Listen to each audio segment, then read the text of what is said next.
allons-y, on est encore dans les temps, il me semble. Alors, Laurence, t'as pas une question? là, il y a des madame devant, je crois. Un truc que tu n'aurais pas compris dans le film? Derrière, on est là, c'est ça? Ouais. Oui, bonjour. Bonsoir. Bravo pour votre film, j'ai beaucoup aimé et il y a une séquence qui m'a bouleversé, c'est le Monopoly à la fin. Je voulais savoir si ça vous était venu rapidement dans le scénario, si c'était personnel aussi. On peut parler de la fin, du coup, du choix de la fin peut-être aussi. Ouais. Oui, on en parlait tout à l'heure. Il y a cette fin de film, il y a eu pendant longtemps deux versions de la fin. Il y a eu une version de la fin où on voyait Marie boire un verre d'un liquide qui lui permettait de se suicider. Donc c'était effectivement une fin alternative beaucoup plus triste et beaucoup plus assumée, beaucoup plus dure. Et cette version-là. Et vraiment jusqu'au bout, on a hésité. Et la veille du tournage, je crois, j'ai dit à mon co-scénariste, je vais pas faire le verre. En fait, je le sens pas. C'est pas, je sais plus, c'était la veille, je sais plus. Bon, c'était en tout cas, c'était pas longtemps avant le tournage de cette scène en question. Et Martin, qui est un peu un obsessionnel comme moi, qui a peur qu'il nous manque des choses au montage, m'a dit tourne-le absolument le verre, on sait jamais, au moins tu l'auras et tu n'auras pas de regrets. Et j'avais une intime conviction, c'est un peu le nom de l'émission ça, non? Intime conviction. Je me disais, mais non, mais en fait, c'est pas le film. C'est pas le film c'est eux, c'est la joie, c'est la famille. Et en fait, on s'en fout de savoir s'ils ont joué au Monopoly pendant 10 minutes, 1 heure, 2 nuits, qu'elle est morte demain ou dans une semaine. En fait, le résultat est le même. Ce qui compte, c'est comment ils l'ont accompagnée jusqu'au bout, c'est qu'elle ait pu arriver à ses fins. Et donc, j'ai décidé de ne pas tourner ce truc-là. Et quand on est arrivé au montage avec Martin, mes co-scénaristes et mon monteur, on s'est tous dit, bah en fait, c'était. Quelle bonne idée, Enya, mais évidemment, je suis tellement un génie, on fait ça. Non, mais je me suis dit, bref, je rigole, on s'est dit, c'est bien. Donc, voilà, beaucoup plus humblement. Et la caravane, enfin, le fait de brûler aussi le camion. Oui, la caravane s'était inspirée des vrais rituels de cette communauté des gens du voyage, et ça nous tenait beaucoup à cœur. Mais pour te répondre, le Monopoly, je crois que c'est une idée qui était là depuis longtemps dans le scénario. Il y avait cette volonté de boucler avec ce Monopoly qu'ils n'ont pas pu faire.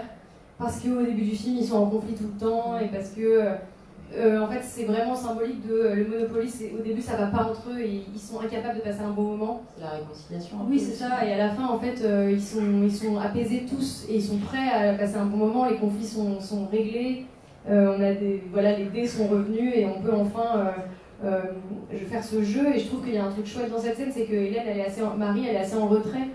Et pour moi, c'était important de montrer qu'ils allaient pouvoir continuer à s'amuser sans elle et qu'elle les observait et que la vie continue en fait. Et voilà, donc c'est une scène qui a été vraiment chouette à tourner, c'était presque de l'impro parce qu'il n'y avait pas de dialogue.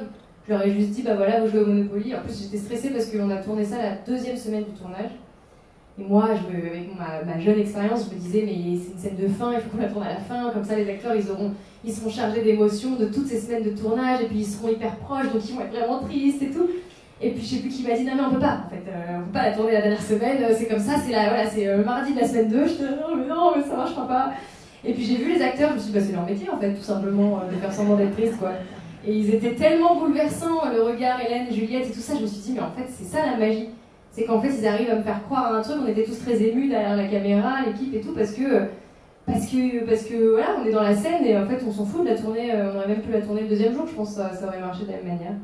Donc voilà, c'était un peu bordélique cette scène à tourner. Voilà, il y a Hugo, mon chef opérateur, avec la caméra sur l'épaule qui se mettait dans un coin, puis dans un autre, qui allait chercher des images de chacun. Donc c'était un peu comme ça, en se disant on va vomir au cinéma. Et puis en fait, là, on a réussi à le monter de manière douce. Et voilà. Personne n'a vomi. J'espère non, que personne n'a vomi. Il y avait une question par ici, une question là-bas. Ah, monsieur là-bas, et il y avait madame juste là. Oui, bonsoir. Bonsoir, merci pour le film.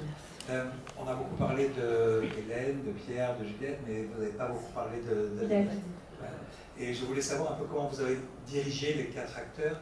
Est-ce qu'ils ont été libres ou est-ce que vous êtes un peu psychorigide? Comment vous faites? C'est une vraie bonne question. En fait, la première semaine, enfin pas la première semaine, mais les premiers jours où je crois que j'osais pas. Je me disais comment on dirige, alors une fois de plus c'est un terme que j'aime pas utiliser, et avec Hélène Vincent qui était sur la tournée avec moi la semaine dernière, on a défini qu'en fait c'était plus guider le mot.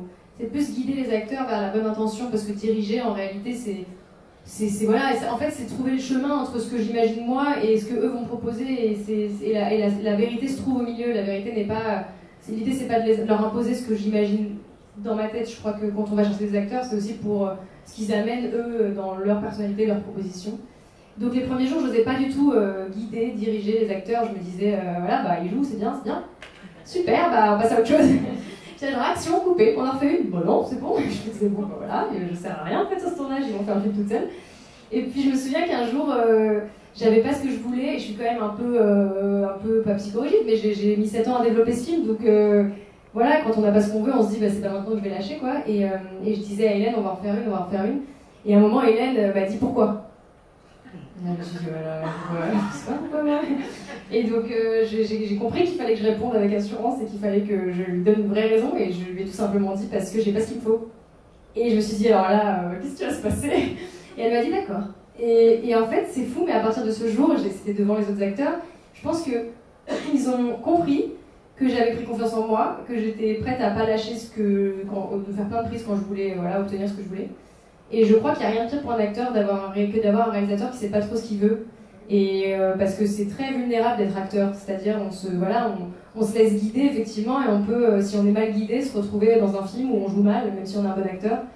Et donc à partir du moment où j'ai montré que je savais exactement ce que je voulais, et même si parfois c'était un peu long d'exprimer comment le faire, et ben les acteurs m'ont fait confiance et ont donné le maximum en fait.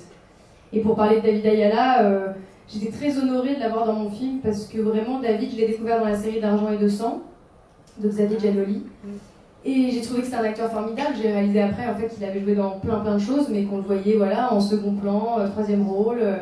Et je me suis dit, mais c'est fou, pourquoi on voit pas cet homme plus souvent dans des premiers rôles au cinéma? Et voilà, et ça a été une collaboration trop chouette. Il avait déjà tourné avec Pierre, donc il était très heureux de le retrouver. Il était très fan d'Hélène Vincent, donc très heureux de jouer son fils. Et il y a eu une espèce de synergie de groupe entre les acteurs qui s'est créée dès le départ et ça a donné... en tout cas, ce que vous voyez à l'image était à peu près égal sur le tournage, quoi. Une dernière question avant de terminer ces échanges. Bonsoir madame. Bonsoir. Merci beaucoup pour ce film. J'espère que vous n'attendrez pas 7 ans pour nous proposer autre chose. Et alors, je voulais vous dire merci parce que moi, j'ai pas vu de portable tout le long du film. Merci. Et c'est une volonté. Il y en a un. Oui. Oui. Enfin, il y a un écran par terre à un moment. Voilà. Bon, mais je trouve ça, à notre époque, d'être envahi par les portables, là, qu'il n'y en ait pas pendant 1h30, c'est plus clair. Et je voulais savoir pourquoi le choix du rat. Pourquoi vous n'avez pas pris un chien? Ah non, mais très bonne question. Mais j'aime. C'est vrai, mais super les questions. Vous êtes dans mon cerveau, je crois.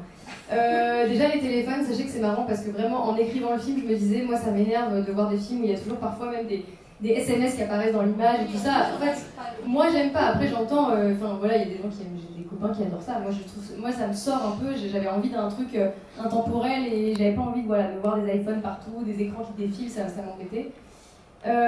Et pour le rat, figurez-vous, pendant plusieurs versions de scénario, ce fut un chat. Et un jour, la directrice de production est venue me voir en me disant bon, Enya, faut qu'on t'annonce quelque chose, le chat c'est trop cher. Le chat est mort. Non. Moi j'étais encore dans le... Donc là, on est passé par toutes les étapes, hein, mais est-ce qu'on peut pas se faire prêter un chat, enfin n'importe quoi, vraiment des trucs genre appeler le chat ta voisine, enfin des trucs débiles. Sachant que quand on tourne avec un chat, il faut avoir plusieurs chats parce qu'en réalité il faut le reposer le chat, on va pas l'épuiser. Du coup le rat c'était moins cher. Voilà, c'est comme une doublure cascade quoi, on a besoin de plusieurs chats et donc aller trouver plusieurs chats qui se ressemblent exactement, ça coûte cher. Donc voilà, en gros on était dépités en réunion de production et avec Martin, mon co-scénariste, on s'est dit bah on va enlever l'animal et puis voilà, Pierre Rudy n'aura pas d'animal, bah, c'est moins drôle, hein, on était hyper déçus et tout. Puis le lendemain on revient au bureau, Martin me dit et si c'était un rat? Là, je me dis mais fou, enfin ça me dégoûte quoi, vraiment pas du tout. Vraiment je le regarde comme un débile quoi, je me souviens lui dire mais pas du tout, enfin genre vraiment hyper insolente quoi. Il me dit non mais réfléchis, c'est une bonne idée, ça coûte moins cher un rat, de trouver 5 rats qui se ressemblent c'est pas compliqué. Voilà, dresser un rat, en fait en vérité on apprend que dresser un rat c'est moins compliqué que de dresser un chat parce qu'un chat c'est super compliqué. Donc je dis bon, et puis finalement on en vient à se dire ok on fait un film sur des thèmes qui sont compliqués, on essaie de réconcilier les gens avec le thème de la fin de vie, la mort, la vieillesse, la maladie, et pourquoi tiens on mettrait pas un animal qui a besoin lui aussi d'être réconcilié un peu avec l'être humain, puisque personne n'aime les rats en fait, peu de gens aiment les rats. Et on trouvait voilà, que symboliquement c'était bien, et puis que ça rendait le personnage de Rudy encore plus marginal, et encore plus drôle donc. Et encore plus touchant. Voilà. Avec son rat Lennon. Donc il y a eu 6 Lennon pour faire un Lennon, 4 ou 5, je ne sais plus, il y en a plein, on a fait plein de rats. Parfois, vous n'avez pas remarqué, mais le rat n'est pas de la même couleur, hein, mais ça, c'est la magie du cinéma. Donc, quand vous le verrez une deuxième fois, parce que vous allez tous revenir, vous remarquerez que le rat, parfois, est gris ou noir, parce que c'est pas le même rat. Bon, voilà. Parfois, on m'a dit, on peut peindre le rat. Je dis, non, mais là, arrêtons de maltraiter les animaux, arrêtons, ne peignons pas ce rat, personne ne le remarquera. Donc, voilà l'histoire du rat. Venez, Noël. Merci beaucoup. Merci à vous pour votre question. Il y avait un monsieur qui avait une question encore. Ah oui. Ça fait longtemps qu'il a la main. Alors allons-y, on va terminer. Et bonsoir avec vous. Merci, bravo aussi. J'avais une question du coup pour le rat. Ah mince, tu dois trouver vite une autre question là, du coup. L'autre question c'était pour la mère. Enfin, je me demandais pourquoi le rat, du coup, on va dire pour le réconcilier avec l'homme, et pourquoi la situation de la mère. Enfin, pourquoi on aurait juste pu dire elle est au Brésil, le fait qu'elle revienne plusieurs fois dans l'histoire. Oui, non, la mère dans l'eau, c'est En fait, on voulait, ça nous tenait à cœur de montrer une famille monoparentale, mais avec un père et sa fille. Parce qu'on montre souvent, et d'ailleurs c'est souvent, il y a plus de familles monoparentales avec des mères seules avec leurs enfants, on est d'accord.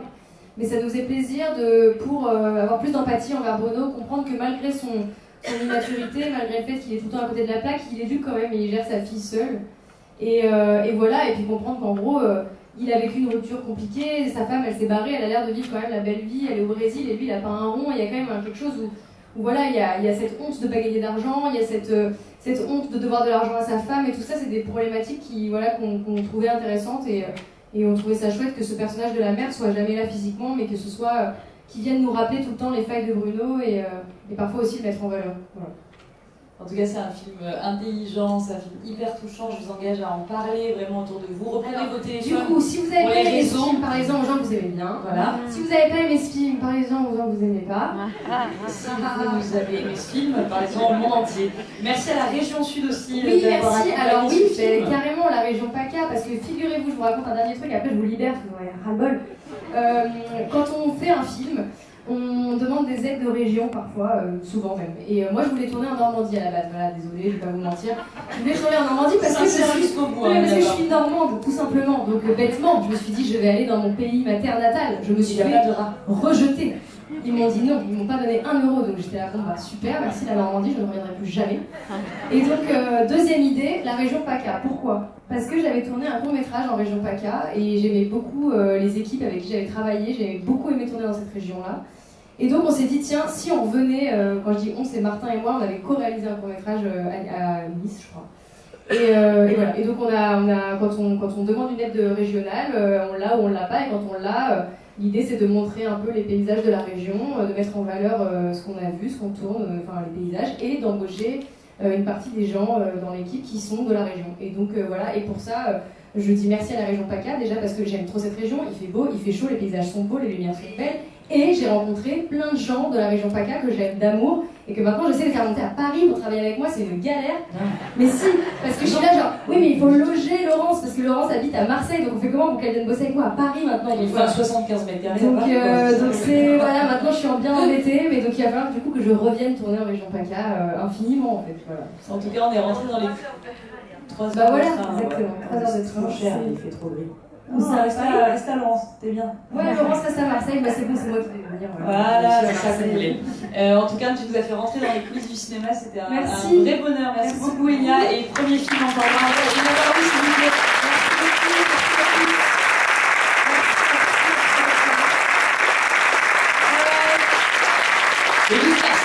Vous avez vu, il y a un QR code, vous l'avez pas vu parce que vous êtes contre les téléphones, moi aussi.